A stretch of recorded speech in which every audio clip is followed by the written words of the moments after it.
Bonjour à tous, merci d'être présents. Je laisse tout de suite la parole à notre hôte, Monsieur Vastnex, l'organisateur de l'Open Agri-Food qui nous fait le plaisir de nous accueillir. Bien, écoutez, bonjour à tous, à ceux que je n'ai pas vus. Bienvenue donc effectivement sur la clôture de l'Open Agri-Food et puis on a parlé effectivement pendant toute la journée plutôt de protéines et d'un autre végétal que les végétaux frais que vous nous proposez.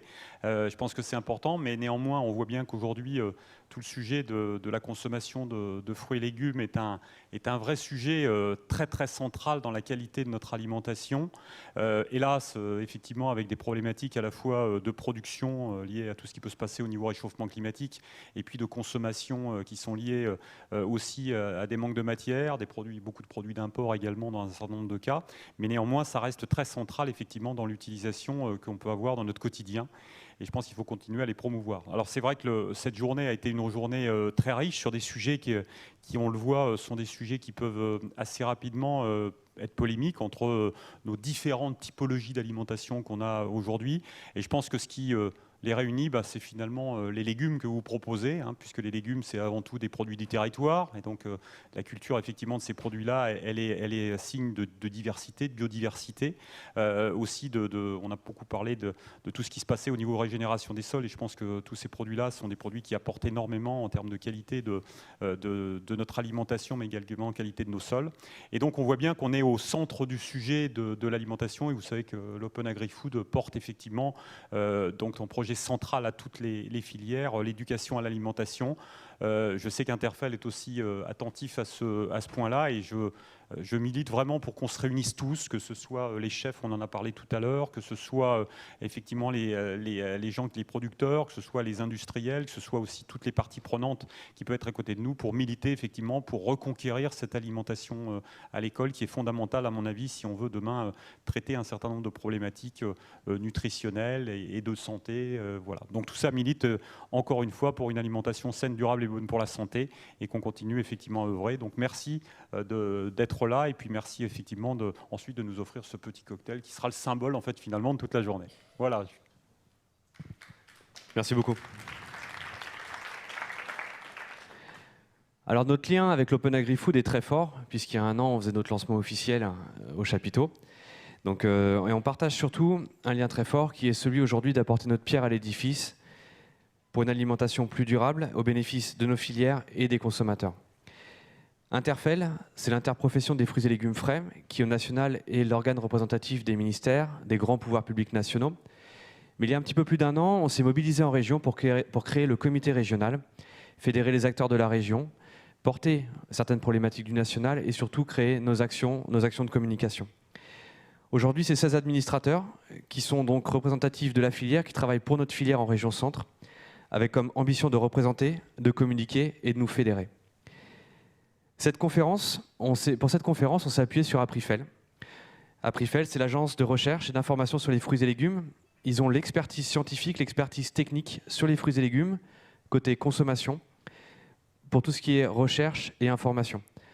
C'est donc des acteurs techniques, scientifiques, qui apportent vraiment des pierres objectives à tout ce qu'on peut avoir autour de nos débats, puisqu'on l'a vu, et on l'a vu toute la journée, nos enjeux sont très forts.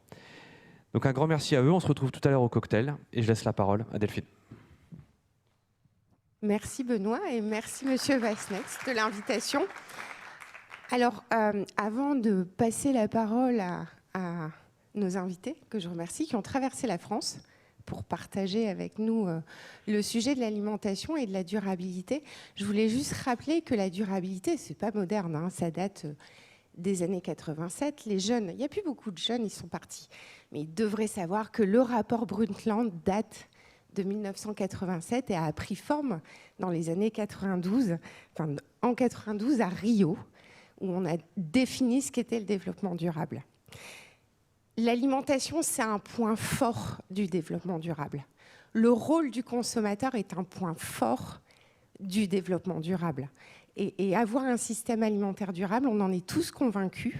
Et ce qu'on va essayer d'aborder avec nos invités aujourd'hui, c'est deux sujets.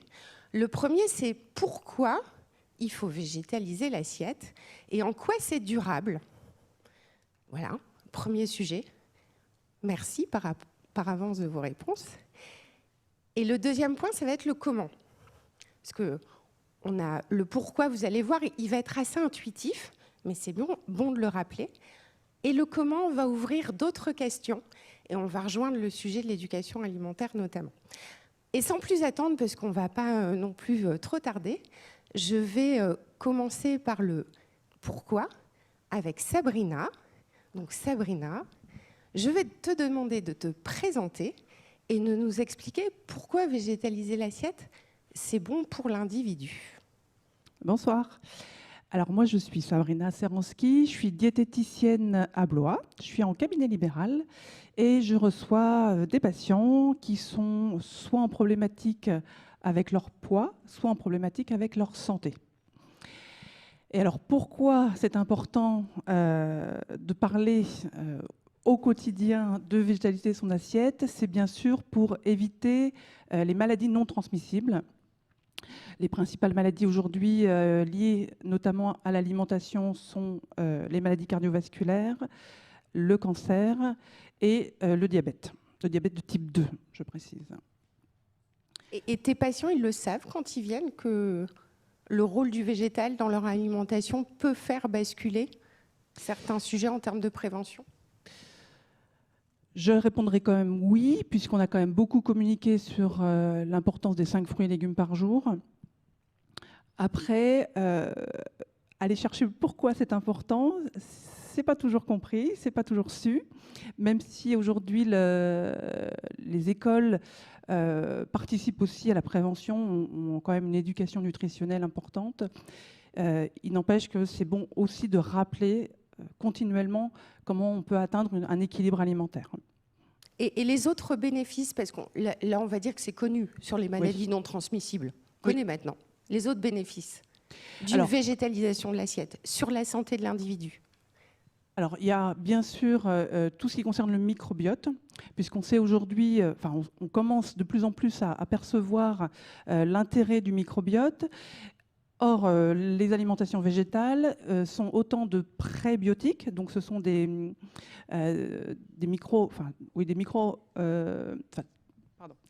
c'est de l'alimentation qu'on apporte aux bactéries du microbiote. Quand est-ce qu'aux probiotiques, c'est plutôt les bactéries du microbiote. Donc en fait, l'alimentation, elle permet d'avoir une bonne une quantité de bactéries, et en plus, on apporte de la bonne nourriture pour que ces bonnes bactéries se développent.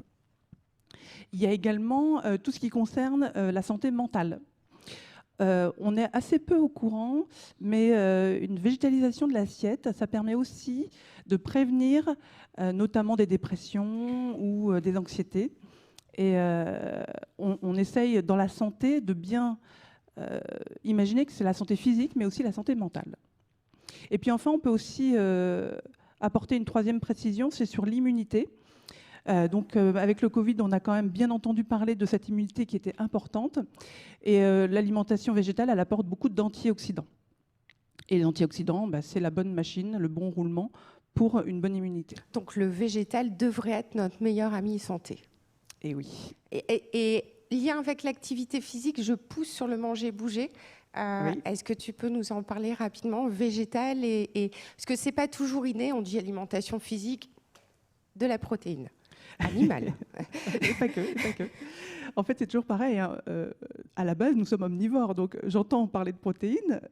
Évidemment, des fois, on entend protéines égale protéines animales, mais omnivore, ça veut dire un apport de tous les micronutriments et de tous les nutriments. Or, il faut savoir que le lien entre l'alimentation et l'activité physique, ça fait partie des 4 paramètres que l'on peut changer pour aller vers un mieux-être. Alors, les 4 paramètres, ce sont le sommeil, le stress, l'alimentation et donc l'activité physique. Et donc, on est dans un cercle vertueux. Donc, on mange végétal, on dort bien, on a un meilleur moral et on est meilleur en sport. C'est à peu près ça. Eh bien, merci Sabrina. En tout cas, notamment sur les nouveaux bénéfices qui sont, je suppose, encore un petit peu à confirmer d'un point de vue scientifique. Florent, est-ce que tu es prêt? Alors Florent, il va nous parler de la partie environnementale d'une assiette plus végétale avec une étude qui a été effectuée ou qui est en cours d'être effectuée. Et Florent, je te laisse la parole et je ne te poserai pas de questions. Tu me laisses le micro. Merci. Merci Delphine. Merci la technique pour le diaporama. Donc bonjour à tous, moi c'est Florent Vieux. Je suis le directeur général et cofondateur de MS Nutrition, qui est une petite entreprise. Donc en quelques mots, MS Nutrition, donc c'est une entreprise au cœur de la recherche sur l'alimentation et dans laquelle on met à disposition des outils mathématiques pour répondre à des problématiques de recherche. Donc les outils mathématiques, c'est des statistiques, des simulations, des choses comme ça. Et on répond à différentes problématiques de recherche qui sont en lien avec l'alimentation, donc son impact environnemental, la qualité nutritionnelle de l'alimentation, son coût également. Donc nous, notre boulot, c'est de récupérer tout un tas de données autour de l'alimentation et de faire des études à partir de ces données. Donc on est 4 chercheurs, donc 4 titulaires d'une thèse en sciences. Les 4 thèses étaient en collaboration plus ou moins directe avec l'INRAE, donc l'Institut national de recherche agronomique. On est situé à Marseille, à la fac de médecine. Donc voilà, j'ai fait un petit peu de kilomètres pour venir vous rejoindre. Alors la raison pour laquelle on est dans une faculté, c'est qu'on valorise des travaux de recherche issus de la recherche publique. Et c'est dans ce sens-là où on a pu intégrer une fac de médecine. Et c'est la raison pour laquelle nos locaux sont là-bas. On a différents partenariats, donc des académiques, de l'industrie agroalimentaire, des interprofessions. Et on a aussi travaillé avec la restauration collective. Et donc on valorise tous ces travaux sous 2 formes. Accroître les connaissances via des publications scientifiques. Donc on est une dizaine de publications par année. Et puis on met à disposition aussi des outils pratiques, donc sous forme de web applications, qui permettent finalement de transférer un peu tout ce qu'on fait dans le monde scientifique vers des outils pratiques et utilisables par les acteurs économiques. Dia suivante, s'il vous plaît. Donc, je vais vous parler d'impact environnemental de l'alimentation, et avec cette première dia qui pose un petit peu le contexte de cette nécessité d'en parler.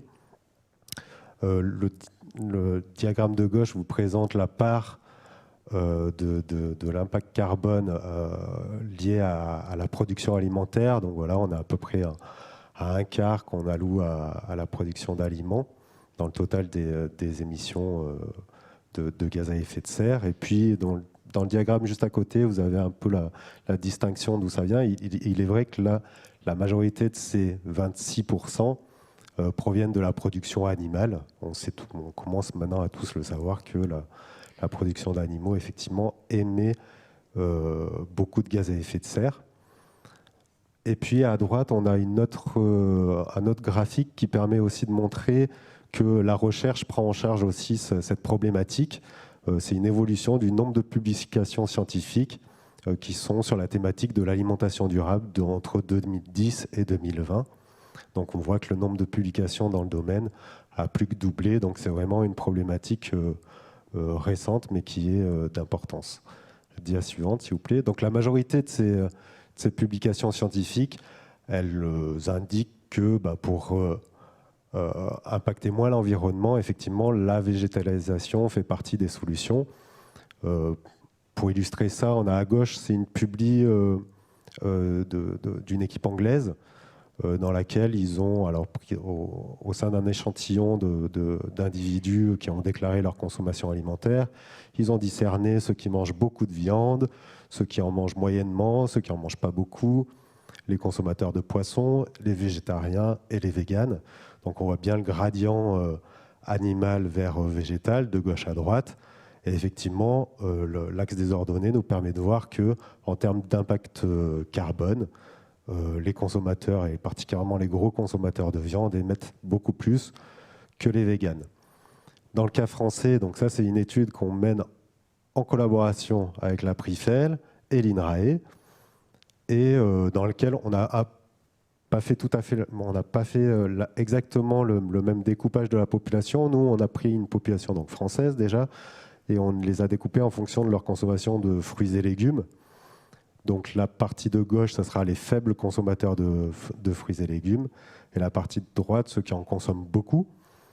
Et on a obtenu quand même le même type de résultat, dans le sens où ceux qui consomment plus de fruits et légumes ont un impact carbone moins élevé que ceux qui en consomment peu.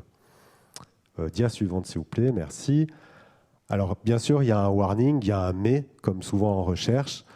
Si on prend une autre métrique que l'impact carbone, en l'occurrence ici l'utilisation des ressources en eau, on obtient un résultat qui n'est pas en faveur d'une grosse consommation de fruits et légumes.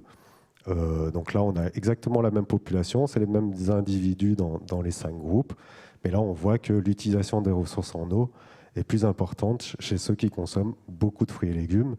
Et la part verte qu'on voit en bas de chaque barre, c'est la contribution des fruits et légumes à l'utilisation des ressources en eau. Donc les fruits et légumes sont quand même contributeurs de certains impacts environnementaux. Une petite parenthèse quand même, sur l'ensemble des métriques qu'on peut étudier, on observe plus souvent la relation observée dans l'impact carbone que dans celle de l'utilisation des ressources en eau. Alors un petit point nutritionnel quand même, pour rejoindre un petit peu l'aspect santé dont on a discuté précédemment. La végétalisation de l'alimentation et son impact sur la qualité nutritionnelle. Là, c'est toujours la même population, sauf que j'ai gardé les très faibles consommateurs de fruits et légumes et ceux qui en consomment beaucoup, donc ceux qui étaient à l'extrême gauche et à l'extrême droite, et j'ai représenté leurs apports nutritionnels. Donc tout ce qu'on voit sur l'axe horizontal, l'axe des abscisses, ce sont des nutriments. Plus c'est élevé, plus on a de nutriments. Et les points verts représentent les gros consommateurs de fruits et légumes, et les points rouges, les faibles consommateurs de fruits et légumes. Donc, par exemple, si on prend la vitamine A, là, qui est le 5e en partant de la gauche, on voit que les gros consommateurs de fruits et légumes ont des apports beaucoup plus importants que les petits consommateurs. La barre du sang représente la recommandation aux nutriments donnés.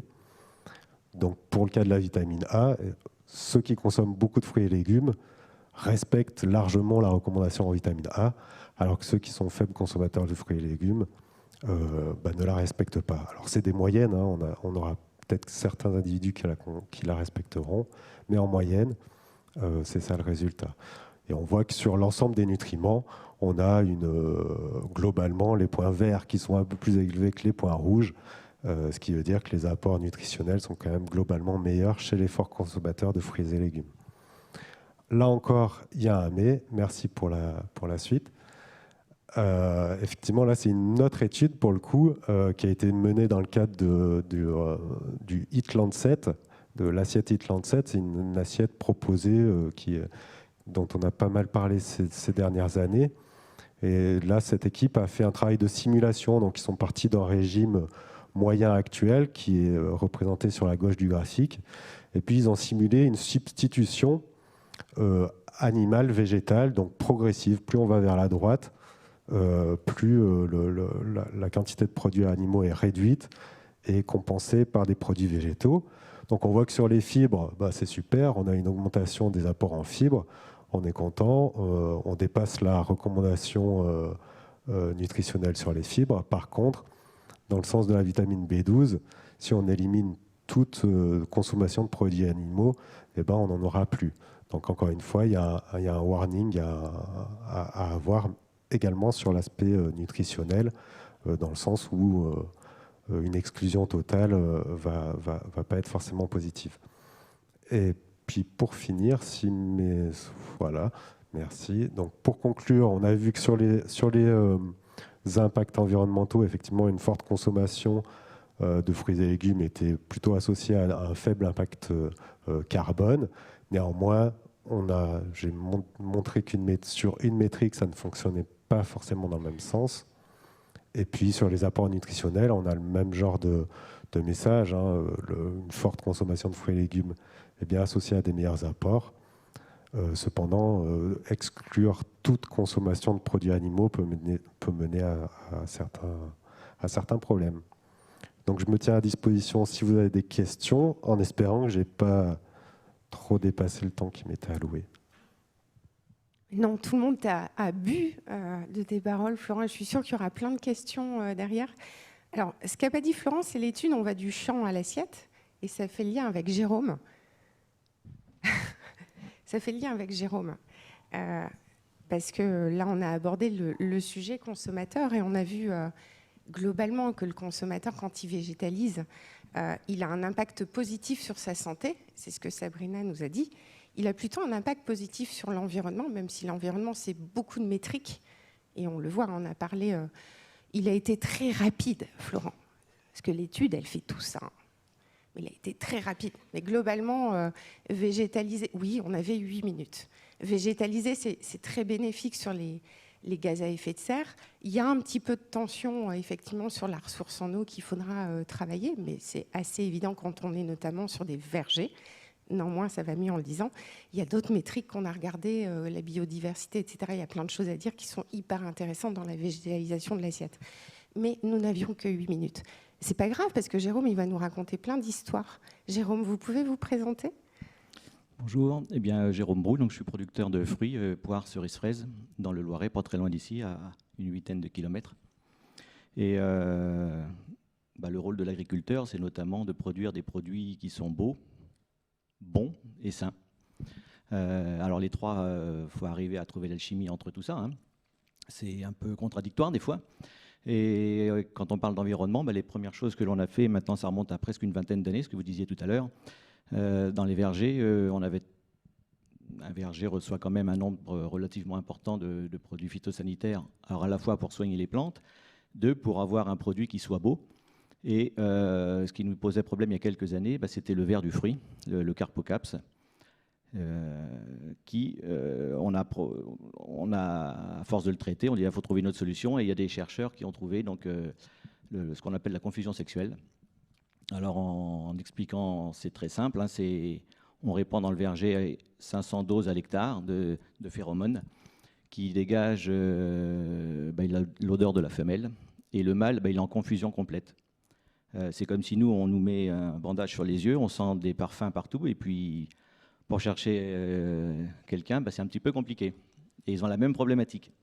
Surtout que c'est un papillon de nuit, donc en plus il fait nuit, donc ça complexifie. Donc ça, c'est la première chose que l'on a fait, donc la confusion sexuelle, qui a marché très bien jusqu'à il y a quelques années. Avec le réchauffement climatique, on commence à voir les phéromones, en fait, elles perdent un petit peu d'efficacité avec le temps. Et on se rend compte aujourd'hui, plus il fait chaud, plus la perte d'efficacité, on l'observe. Jusqu'à maintenant, on avait 2 générations de Carpocaps, et maintenant on arrive à avoir une 3e. Donc il faudra peut-être poser en milieu de culture des phéromones pour redonner cette odeur qui pour moi n'est pas très agréable d'ailleurs. Hein. Pour eux, oui, mais pas pour moi. Mais donc voilà, c'est un exemple que l'on a fait et qui a permis de diminuer énormément le nombre d'interventions. Mais dites-moi, Jérôme, il y a 20 ans, il n'y avait pas de demande sociétale sur l'environnement ? Non, il y en avait, mais beaucoup moins. Ouais. Alors aujourd'hui, c'est vrai qu'il y en a beaucoup plus. Mais alors pourquoi vous avez commencé à aller là-dedans et aller sur le HVE2, HVE3 qu'est-ce qui a été votre driver à vous ? Alors votre motivation ? La motivation, c'est qu'on est souvent décrié qu'un verger reçoit beaucoup d'interventions chimiques ou pas d'ailleurs, hein, ça peut être aussi biologique, mais il y a quand même un nombre d'interventions qui est assez importante. Si on peut essayer de les diminuer, c'en est d'autant mieux. Et aujourd'hui, on a d'autres artifices, hein, comme le numérique qui arrive dans les vergers, hein, des stations météo, puis des logiciels qui nous disent s'il y a maladie ou pas maladie. Si je fais une image, quand j'ai repris à l'épaule, quand j'étais en cours, on nous apprenait, tous les lundis, tu vas faire un captane, et puis le samedi, tu en refais un autre, parce que le dimanche, on n'est pas là. Et donc, on faisait 2 traitements, et ça, du mois de mai jusqu'à fin juin. Aujourd'hui, c'est comme on ne prend pas un cachet parce qu'on a peur d'avoir mal à la tête tous les matins. Si on a peur d'avoir mal à la tête, on attend d'avoir mal à la tête. Puis si ça se passe, on prend rien. Si vraiment il y a un problème, on prend quelque chose. Et voilà ce que moi je tends aujourd'hui. C'est-à-dire que ce n'est pas du tout du systématique. Et encore moins. Donc par contre, il faut beaucoup observer dans les vergers. Donc tout ce qui est maladie, c'est essentiellement des logiciels, des modèles. Des modèles, voilà, des modèles mathématiques qui sont retranscrits pour voir s'il y a maladie ou pas. Donc généralement, c'est plus il fait chaud, plus il y a maladie, et puis plus il pleut également, notamment. Puis après, tout ce qui est insectes, alors là, c'est l'observation. On essaie de privilégier tout ce qui est insectes naturels, le Orius, Anthocoris, qui viennent manger celles qui ne nous intéressent pas. Dès qu'on intervient de façon chimique ou biologique, parce que la biologie, il y a des produits qui sont très dangereux pour l'environnement, même qu'ils soient biologiques ou chimiques, on détruit. Dès qu'on détruit, la nature n'aime pas la place vide, donc il y a quelque chose qui vient à la place. Et c'est intéressant ou pas intéressant? Donc aujourd'hui, notre rôle, il est plutôt de regarder ce qu'il y a dans un verger, de voir l'évolution des ravageurs et des auxiliaires, et lequel prend place sur l'autre. Alors si c'est l'auxiliaire, c'est très bien, on ne fait rien, on attend. C'est ce qui fonctionne le mieux, puis qui revient le moins cher, puisqu'on n'a rien à faire, à ne pas le détruire. Et puis, si par exemple, il y a des conditions climatiques qui font que c'est le ravageur qui intervient, là, on fait quelque chose. Parce qu'à l'autre bout, il faut songer que mes clients, eux, ils veulent un fruit qui soit, beau, quasi zéro défaut, avec un calibre donné. C'est-à-dire que, mettons une poire, s'il faut qu'elle fasse 65 mm, si elle a 64, mon client, il ne la veut pas. Donc, faut arriver à trouver l'alchimie entre tout ça. Et vous êtes certifié? Vous avez fait reconnaître votre travail? Alors, je suis certifié, j'ai différentes certifications. La première, ça a été verger éco-responsable, donc là, qui est essentiellement sur les vergers. Après, j'ai une certification qui est un petit peu plus sur l'export, qui est Global Gap. Verger éco-responsable, donc ça, c'était HVE2. Et là, je suis passé à HVE3 il y a 2 ans maintenant. Alors, c'est une demande des clients. Je pourrais dire, c'est dommage qu'on n'a pas la valorisation des démarches que l'on fait. Ça, c'est un point... Vous l'avez dit, c'est bon. Voilà. Tout le monde a bien compris ce que j'ai voulu dire. Mais je trouve ça un petit peu dommage. Maintenant, ça part d'un bon sentiment, me semble-t-il. Je ne reviendrai pas à l'arrière à faire comme on faisait initialement. Et c'est quoi votre prochaine étape, Jérôme? Il y en a une déjà prévue ou pas encore? Alors, c'est de poursuivre justement ces démarches-là, de faire l'agriculteur est en plein changement. Il y a 30-40 ans, c'était le tout chimie. Il y avait un problème, on répondait en chimie. Moi, c'est ce que j'avais appris quand j'étais étudiant à l'époque. Aujourd'hui, c'est plus du tout ça. On travaille beaucoup plus avec la nature et on essaie de pas détruire les auxiliaires pour qu'ils tuent les ravageurs. Donc, c'est de continuer à faire ces choses-là. Après, je ne crois pas personnellement aux extrêmes, c'est-à-dire l'extensif à fond ou dans l'autre sens. Intensif à fond. Voilà, donc pour moi, il y a un juste milieu. Il faut prendre tout ce qui est bien, voilà comment je vois les choses, ce qui est bien d'un côté, ce qui est bien de l'autre. Mais les extrêmes, il y a des inconvénients en fait. Donc la poursuite, c'est ça, c'est de continuer dans cette voie-là, je trouve, qui est la plus pertinente, à mon sens.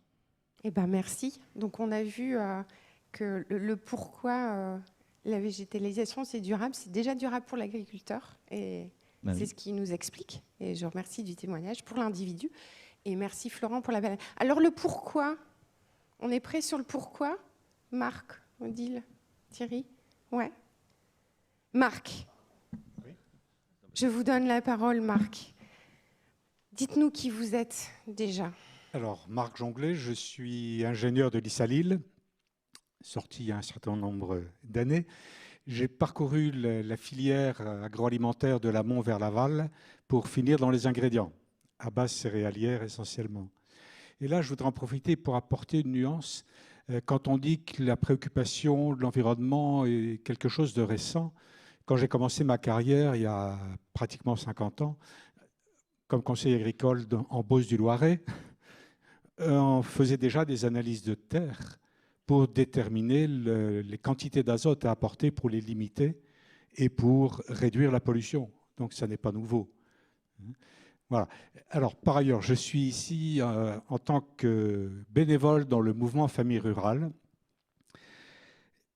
Famille Rurale est, alors depuis 17 ans à peu près, Famille Rurale est le premier mouvement familial français qui comprend un peu plus de 120 000 familles, répartis dans 2000 associations locales. Famille Rurale, c'est 25 000 bénévoles, c'est 17 000 salariés. Donc un poids non négligeable. Famille Rurale est le 3e organisme de défense du consommateur en France et a obtenu et fait partie des quelques-unes qui ont obtenu l'agrément spécifique qui permet de mener des actions de groupe. Et au titre de Famille Rurale, je siège au CNA, Conseil national de l'alimentation, dont le président, M. Garot, était inscrit à la journée. Je ne l'ai pas vu, mais je suis arrivé en fin de journée. Voilà. Et nous avons en particulier travaillé sur, en 2022, je fais partie du groupe de concertation qui a travaillé sur les nouveaux comportements alimentaires. Si vous allez lire cet avis numéro 90, vous verrez qu'il y a tout un paquet de recommandations sur l'équilibrage, c'est trouver un meilleur équilibre animal-végétal dans la ration et dans l'alimentation, et on insiste sur la part des légumineuses. Voilà. Alors Marc, dites-moi, Famille Rurale et l'alimentation, c'est quoi le lien? Alors, Famille Rurale a toujours été préoccupée par l'alimentation. Dès sa création en 1943, Famille Rurale a organisé des envois de colis des campagnes vers les villes. Vous voyez que ce n'est pas nouveau. Famille Rurale a toujours été engagée donc, pour défendre un monde plus durable. C'est maintenant inscrit dans son plan stratégique pluriannuel et ce sera le thème de notre congrès d'octobre 2023. Donc on est en plein dedans. Depuis près de 20 ans, nous avons créé un observatoire des prix qui est loin de ce que font les instituts de sondage et de statistique. On ne veut pas une photographie de ce qui est vendu ou de ce qui est acheté par les consommateurs. Notre objectif, c'est de mettre à disposition des familles et donc des consommateurs un outil d'aide à la décision. Donc nous apportons des éléments de réflexion de façon à ce que le consommateur puisse acheter de façon éclairée, avec des éléments de réflexion. Nous avons complètement refondu cet observatoire en 2021 pour lui donner comme objectif comment et à quel prix une famille peut-elle bien se nourrir. Une famille, nous avons retenu une composition de 4 personnes, 2 adultes, un ado et un jeune enfant, parce que les besoins nutritionnels et les habitudes alimentaires sont différentes. Cet observatoire, sa méthodologie a été approuvée par le CREDOC, est basé sur les recommandations du PNNS et les menus qui permettent de composer le panier ont été établis par un nutritionniste et un chef. Et le parti pris qui a été retenu, c'est de n'avoir que des produits frais. Qui dit équilibré, qui dit recommandation du PNNS, dit aussi donc les 5 fruits et légumes, incluant des légumineuses. Quels sont les freins de vos consommateurs justement pour suivre les recommandations du PNNS et pour aller vers plus de végétal, etc. Alors, il y en a plusieurs. Le premier, probablement la culture gastronomique française. La manière dont on s'alimente. Il faut un steak grand comme l'assiette, surtout quand on va au restaurant, avec beaucoup de frites. Et en ce moment, c'est la Coupe du Monde de foot. Eh bien, on se met devant la télé avec les cacahuètes, la pizza et le coca. Donc, il y a des cultures et des habitudes contre lesquelles qu'il faut nuancer, tout au moins. Deuxième frein, c'est la méconnaissance de la cuisine, du culinaire, la méconnaissance des alternatives et en particulier des légumineuses. Elles sont très mal connues. Donc là, il y a un gros travail de formation, d'information à faire. Et par ailleurs, leur visibilité, voire leur disponibilité dans les rayons est loin d'être évidente. Dans notre panier, dans notre nouveau panier, nous avions inclus des lentilles corail. Nous avons dû modifier la composition du panier parce qu'on les trouvait très peu. Donc nous sommes rabattus sur d'autres lentilles. Heureusement, il y en a d'autres. Et un autre frein, ce sont les prix. C'est le coût.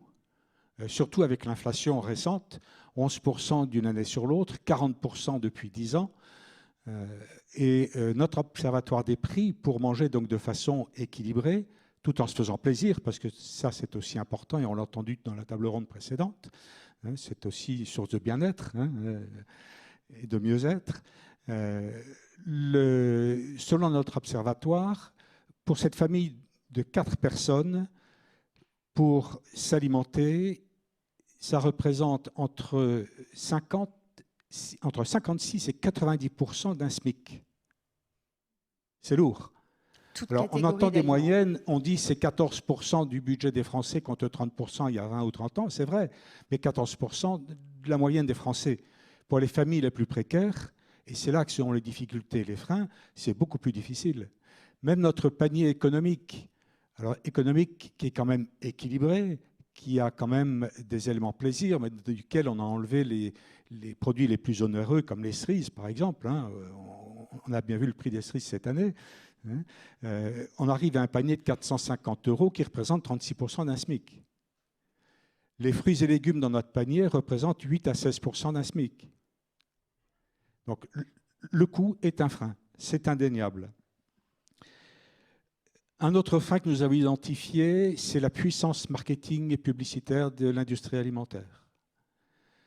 Comment un consommateur moyen ou lambda est-il capable de faire la différence entre une information vraie et du greenwashing? Même nous. C'est pas facile. C'est pas facile. Alors Marc, oui. Qu'est-ce que vous faites, vous, famille rurale? Alors, on essaye de faire beaucoup de choses. Pour lutter contre ces freins. On essaye de faire beaucoup de choses. Déjà, publier notre observatoire des prix. Il est repris dans la presse. Hein, tous les ans, au mois de février, vous pouvez voir à la télé, vous pouvez voir dans la presse la reprise de notre observatoire. Nous avons un observatoire également des fruits et légumes, dont les résultats sortent au mois de juillet. Nous avons des actions de terrain, des ateliers cuisine dans nos associations locales, de la formation, de l'information du consommateur dans notre revue, qui paraît tous les 3 mois. Nous développons, nous travaillons et nous diffusons un jeu du self. C'est un outil pédagogique qui s'adresse à tous âges.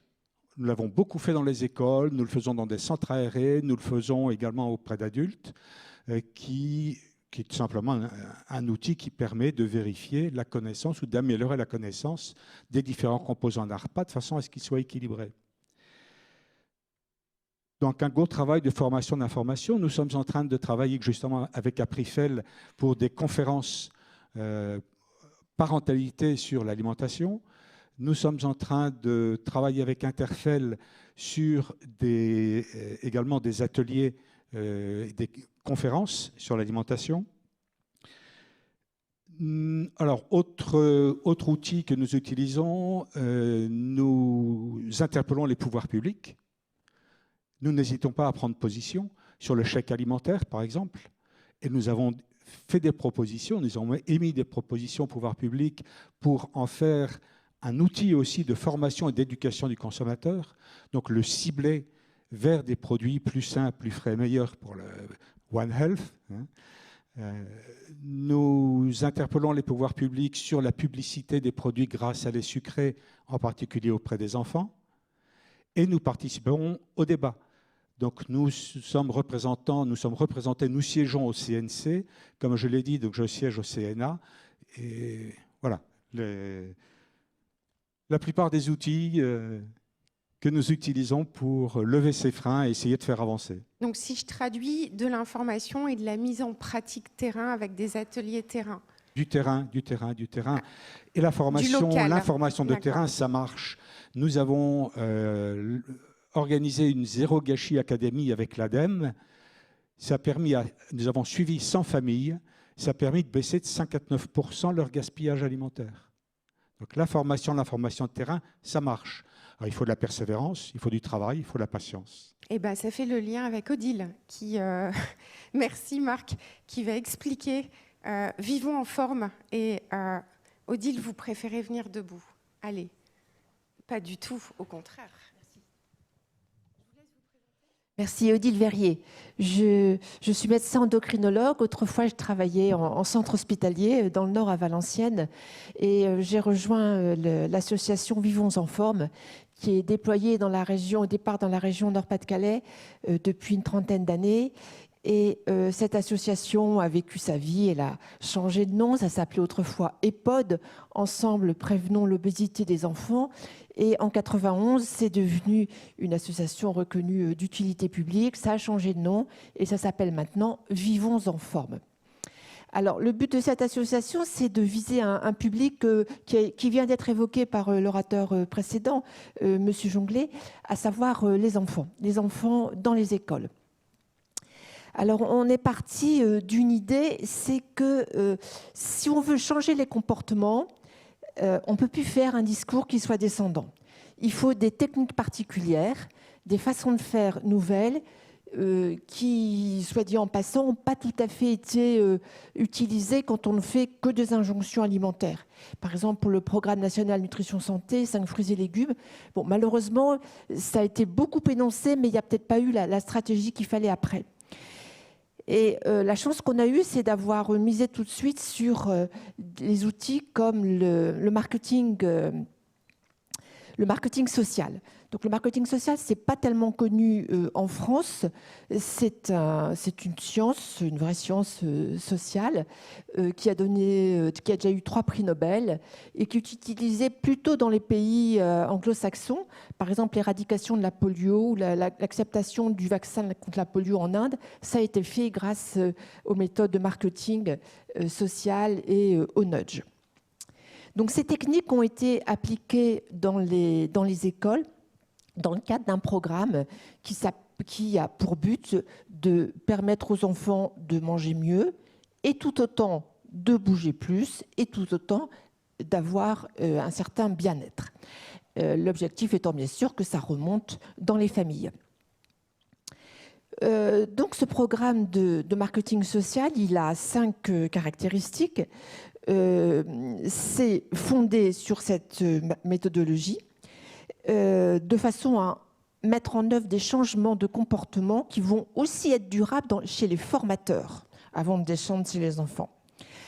On fait ce qu'on appelle de l'universalisme proportionné. C'est des grands mots pour dire que, en fait, les actions dans les écoles visent tout le monde, mais les messages sont ciblés pour les catégories socio-professionnelles les plus basses.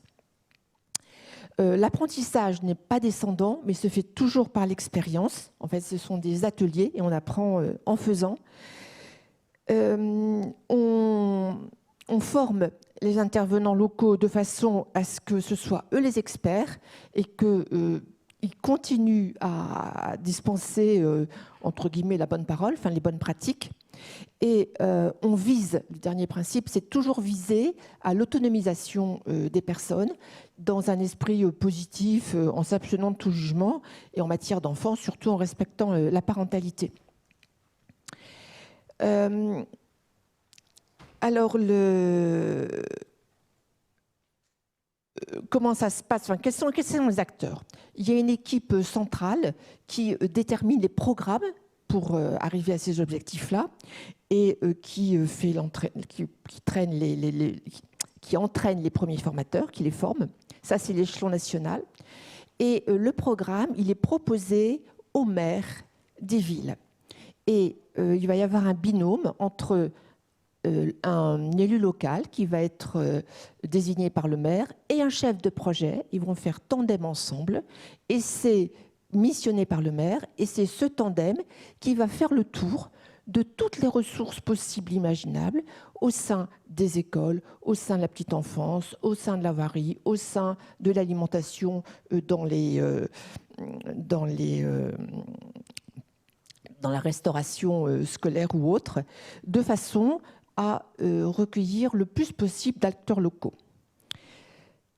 Il y a ensuite des managers locaux, par exemple, ça peut être les responsables de la restauration scolaire dans telle école. Ça va être tous les intervenants du périscolaire. Parce qu'en fait, les instituteurs sont lancés dans les enseignements fondamentaux.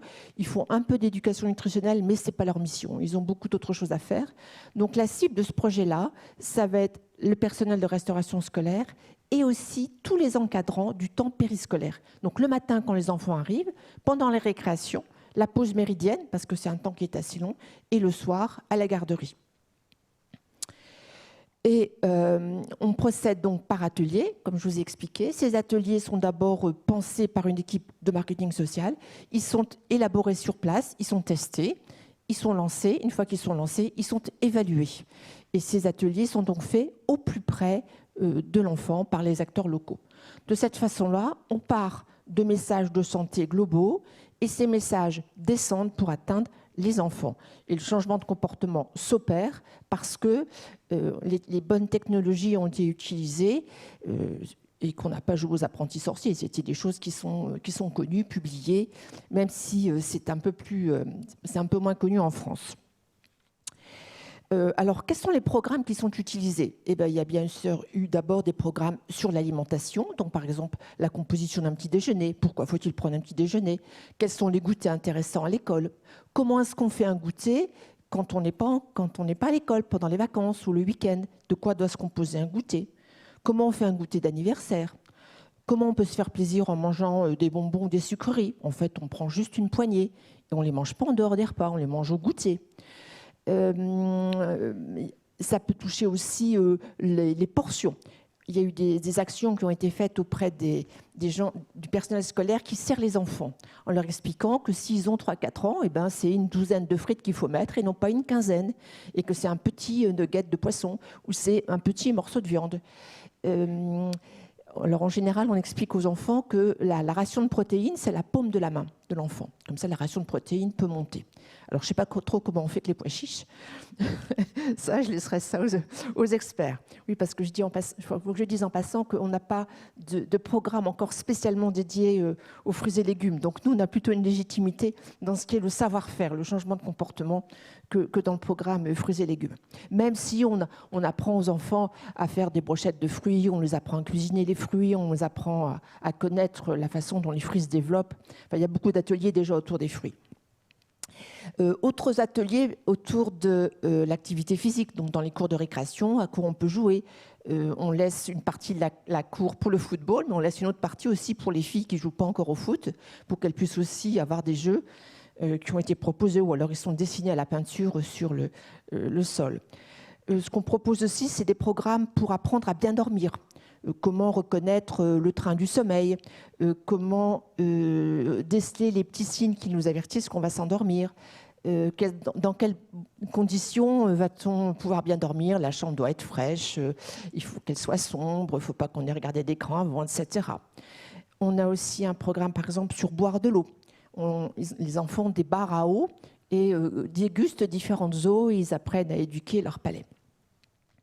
Voilà, donc il y a toujours des méthodologies nouvelles qui apparaissent et là on est en train de travailler sur le temps d'écran. Alors on a évalué l'action, ça a été fait à 2 reprises, une fois au début, c'était fait à l'époque par Jean-Michel Boris, que peut-être certains d'entre vous ont connu à l'époque, quand c'était encore EPOD. Et puis, pour la phase Vivons en forme, ça a été fait il y a 2 ans. Donc, on a suivi une cohorte d'environ 750 enfants dans 4 villes, entre le CP et le CM2. Et ces enfants avaient bénéficié donc, de différents ateliers pendant 4 ans. Et on s'est rendu compte que la proportion de surpoids et d'obésité, à la fin de la 4e année, avait pu être divisée par 2. Donc, on avait 2 fois moins d'enfants en surpoids ou obèses qu'au début.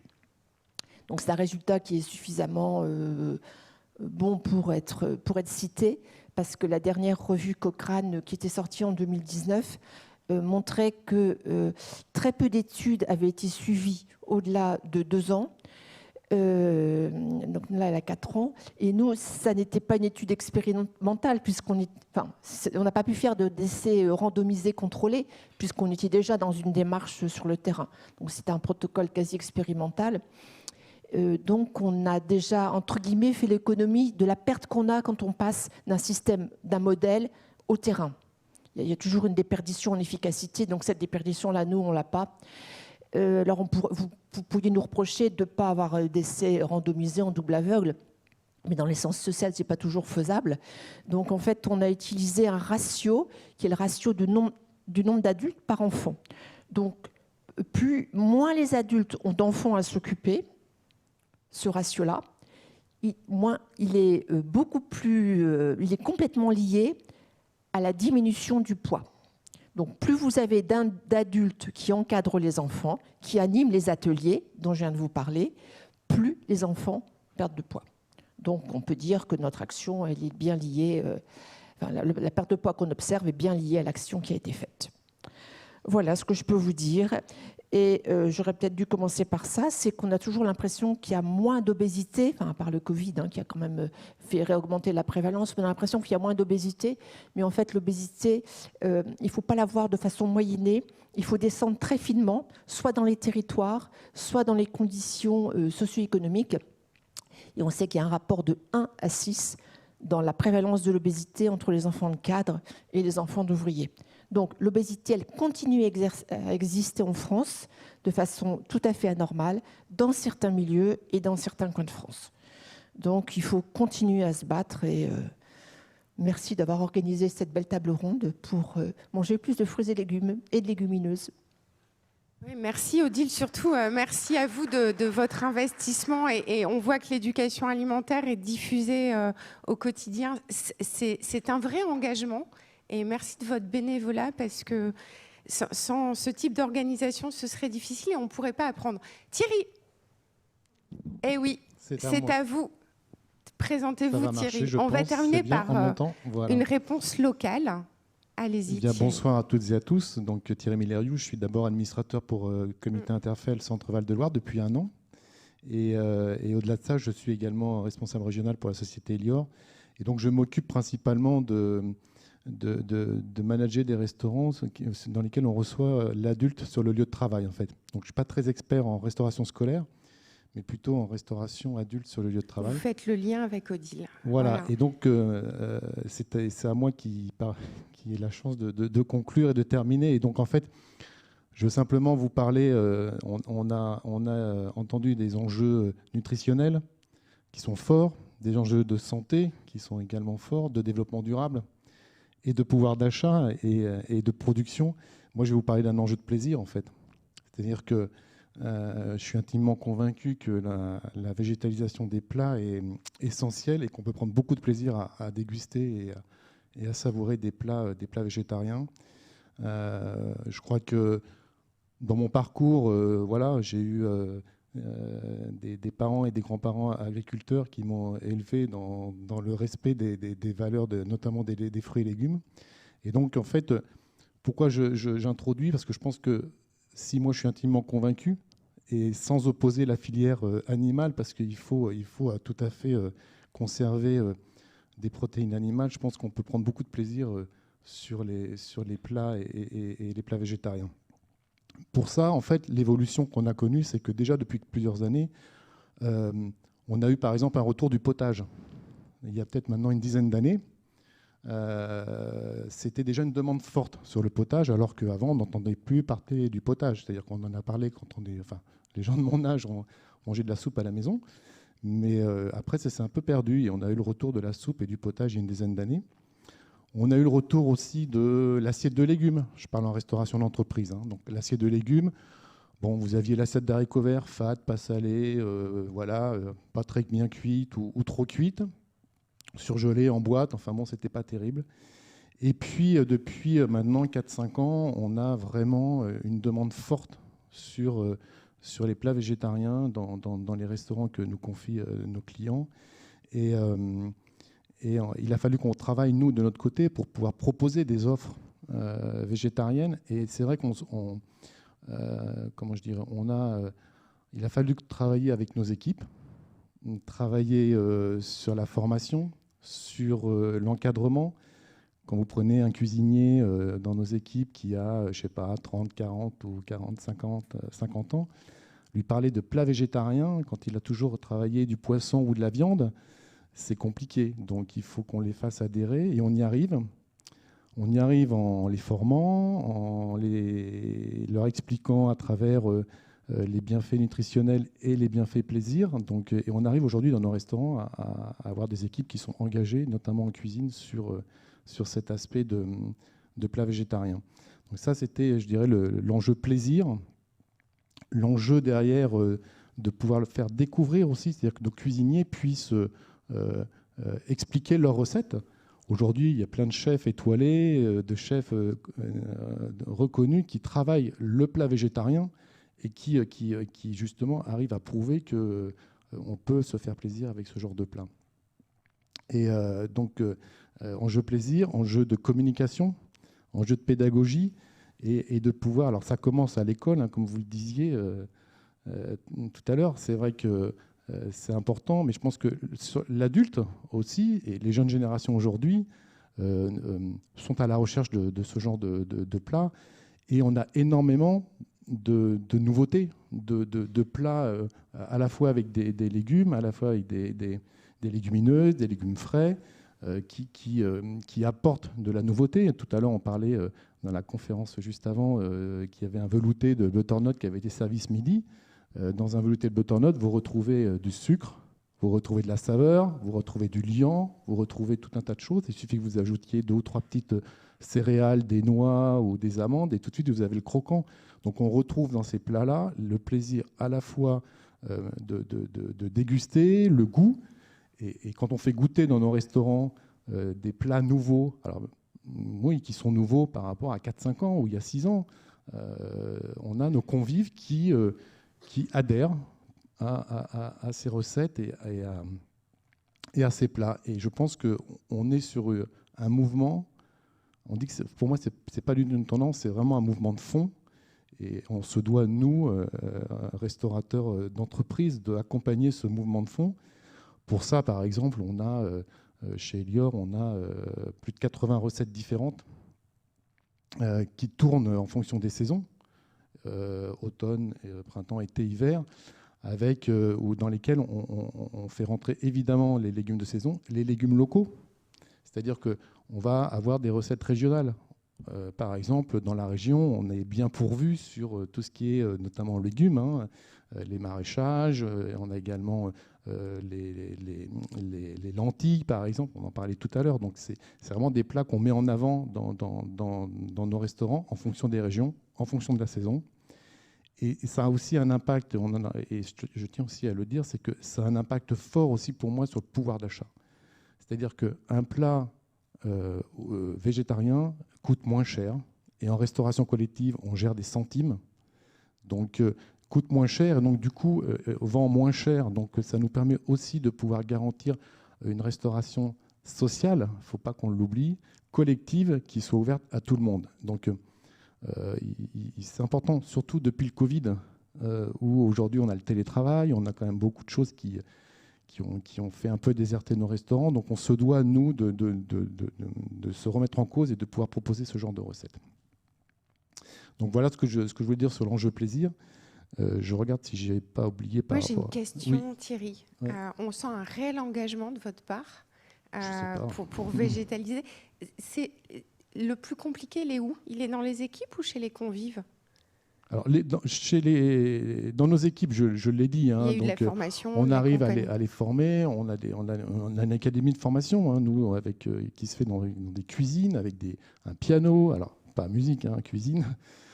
Voilà, et on apprend vraiment à nos cuisiniers à faire de la cuisson basse température, sur par exemple des plats végétariens, pour cuire des légumes, et enfin voilà, toutes ces méthodes un peu nouvelles. Et le convive. Je pense que le convive, il y a des ancrages régionaux qui font qu'il y a certains endroits où on a encore du mal à avancer, même sur la région. Par exemple, j'ai des sites en Beauce ou des sites peut-être un peu industriels. C'est pas toujours évident de proposer des plats végétariens parce qu'il y a des métiers qui sont difficiles, il y a des métiers qui nécessitent peut-être de la viande pour tenir, pour travailler. Il y a des régions où on commence à parler de plats végétariens, des fois on n'est pas forcément toujours accueilli correctement, mais bon, c'est pas grave, on continue. Et puis il y a d'autres endroits où c'est vraiment c'est vraiment à la mode et c'est vraiment ancré dans les habitudes. Aujourd'hui, globalement, dans nos restaurants, moi, sur mon périmètre de la région centre, sur les 45 restaurants que je supervise, on a en moyenne 20% de plats végétariens, c'est-à-dire un plat végétarien par semaine. Hein, sur une semaine de 5 jours de travail, c'est un plat végétarien par semaine. Alors ça dépend des endroits, mais en moyenne, c'est ça. Donc c'est une offre qu'on n'avait pas il y a 5 ans. C'est-à-dire qu'il y a 5 ans, on proposait peut-être un plat végétarien une fois par semaine ou une fois par mois. Aujourd'hui, c'est pratiquement un par jour dans la plupart de nos restaurants. Et ça se trouve, dans 3 ans, une semaine végétarienne sera proposée aux convives. Alors, on cale avec des animations locales, c'est-à-dire, enfin, on va dire calendaire, par exemple, semaine du développement durable. On fait aussi, on le cale avec des animations sur la diététique, sur la nutrition. Et on se doit aussi, parce que c'est aussi le cadre réglementaire, c'est de respecter la loi Egalim. Et la loi Egalim, je vous rappelle que quand même c'est un engagement de 50% d'achats responsables. Dans les achats responsables, il y a les achats locaux, il y a les achats labels, enfin il y a tout un tas de critères à respecter. Et l'obligation de la loi Egalim, c'est 2024. Hein, donc on se doit de respecter cette obligation. Et à 3 ans, oui, comme vous disiez, pour moi, c'est au moins un plat par jour et dans tous nos restaurants pour créer du plaisir, créer de l'envie et puis apporter une alternative à la restauration dite traditionnelle en collectivité, notamment à la viande et aux protéines animales. Eh ben, merci Thierry. Voilà, je vous remercie. Alors, je sais que tout le monde serait ravi d'avoir une petite coupe, mais nous prendrons quand même le temps de quelques questions. Ou vous voulez poser entre vous? Non, il n'y a pas de questions dans la salle. Ah si. Parlez fort. Ou je vais...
Alors, vous nous posez une question de surexpertise à laquelle je pense que malheureusement, ils se sont tous mis en autruche. Il n'y a personne autour de la table. Je me tourne vers l'un de vous qui est en mesure. Et Florent, par contre, peut-être une précision sur ce qui a été fait, voilà, par rapport à la référence. À ce que j'ai montré, c'est ça. Alors, les chiffres, ils viennent de l'ADEME, concrètement. Et puis attention, la base Agribalis qui est publiée. La base Agribalis. Et l'étude qui a été faite, elle est de comparer les régimes des Français, donc pas la production, selon la part de fruits et légumes. Donc la part céréalière, elle n'a pas été regardée dans cette étude. Donc je me permets, enfin voilà, attention. Et Florent, il est allé très rapide parce que je vous l'ai dit tout à l'heure, l'étude, elle fait ça, et il avait 8 minutes pour l'expliquer de manière synthétique. Voilà. Donc par contre... retournez-vous vers l'ADEME, ils sont assez ouverts et ils pourront vous apporter plein d'éléments de réponse sur votre question, qui est une question très experte. On a regardé les régimes globalement entre eux. Je vous réexpliquerai autour d'un verre. Parce que sinon, on en a pour... c'est une question de méthodologie. J'espère que ça ne vous frustre pas, mais je vous apporte avec Florent des éléments de réponse. Est-ce qu'il y a une autre question avant de passer à la conclusion? Ah oui, on en a deux. J'arrive avec un micro.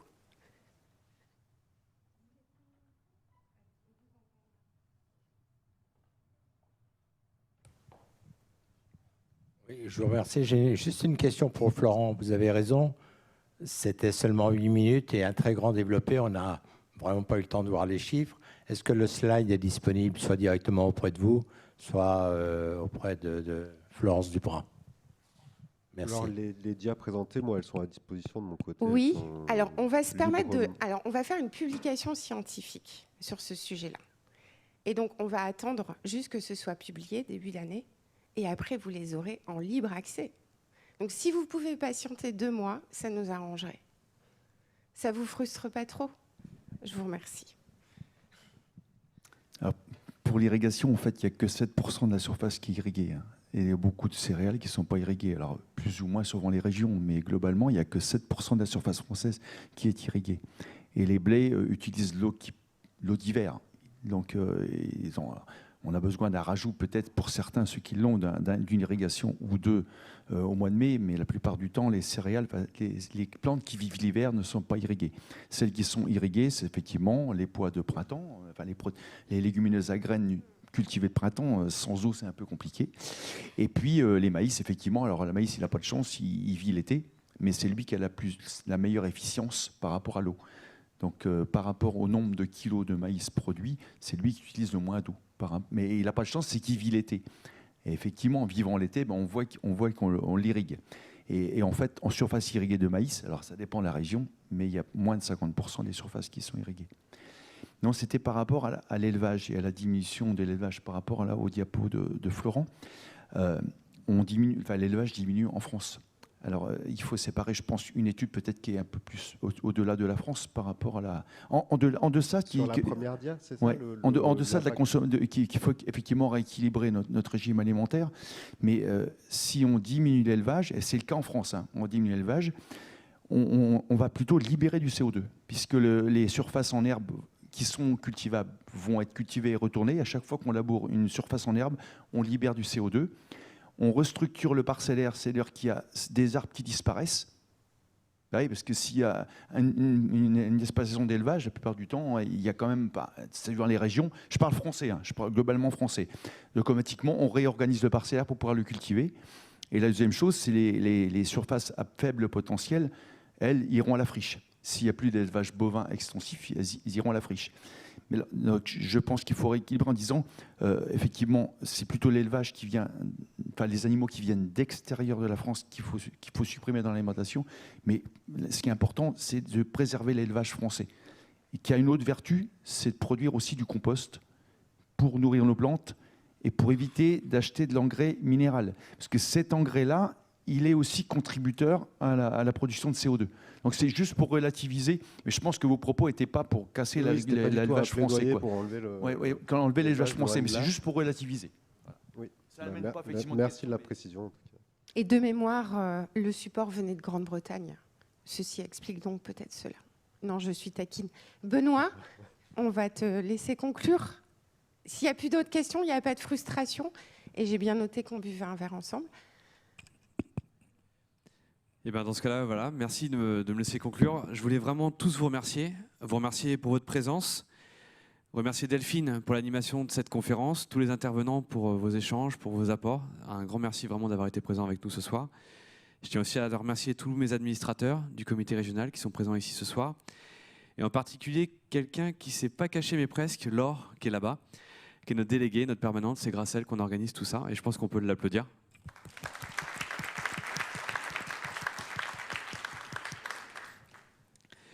On a vu qu'aujourd'hui, l'assiette durable qu'on défend, l'assiette végétale, pardon, est vraiment durable. Ça nous a été montré, prouvé par les expériences, par la théorie. Donc c'est vraiment une vraie bonne direction quand même pour toute notre société et notre agriculture. Mais on a vu aussi que la route était longue et difficile, et en particulier à cause de nous, des usages, des ancrages. Et à travers ces échanges, on a vu aussi, et là plus par l'expérience qui nous a été partagée, que notre filière est engagée, qu'elle est en mouvement, qu'elle est innovante, qu'elle est en train de prendre le virage. Et elle prend le virage parce qu'elle est mobilisée avec les 450 000 personnes qui aujourd'hui composent notre filière des fruits et légumes. Et elle est donc, c'est une mobilisation économique, c'est une mobilisation bien sûr humaine, technique, par l'investissement, par les centres techniques. Et c'est aussi une vie pour la vie de nos territoires. C'est extrêmement important, ça a été un petit peu abordé avec l'élevage, mais c'est vrai bien sûr avec toute la culture en général. En tout cas, voilà. Ce que je voulais aussi dire, et c'est très important, c'est le sens de notre engagement au comité régional, c'est que pour avancer, ce qui est aussi maintenant très important et ce qui est mis en avant depuis quelques années avec Interfel et donc ce qu'on a voulu faire, c'est qu'on souhaite avancer dans le collectif. C'est-à-dire que le collectif il nous permet d'apprendre de tout le monde pour être meilleurs, nous, de notre côté. Il nous permet d'avancer en cohérence pour avancer tous de la même manière et dans la même direction vraiment. Il nous permet de construire la filière de demain et au sein du comité aussi de la représenter vis-à-vis des pouvoirs publics et des décideurs. C'est très important. Et je ne vais pas détailler ici tout ce qu'on a fait en un an, je vais laisser un petit film le faire. Donc si vous pouvez envoyer, s'il vous plaît, le film.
Vous avez vu lors de ce film beaucoup d'administrateurs qui sont très impliqués et très présents. Ils seront tous disponibles pour répondre à vos questions autour du cocktail. Et je vous propose donc maintenant, après vraiment un grand applaudissement pour toutes les personnes, Delphine et tous nos intervenants, je vous propose donc de continuer autour du cocktail anniversaire. Voilà.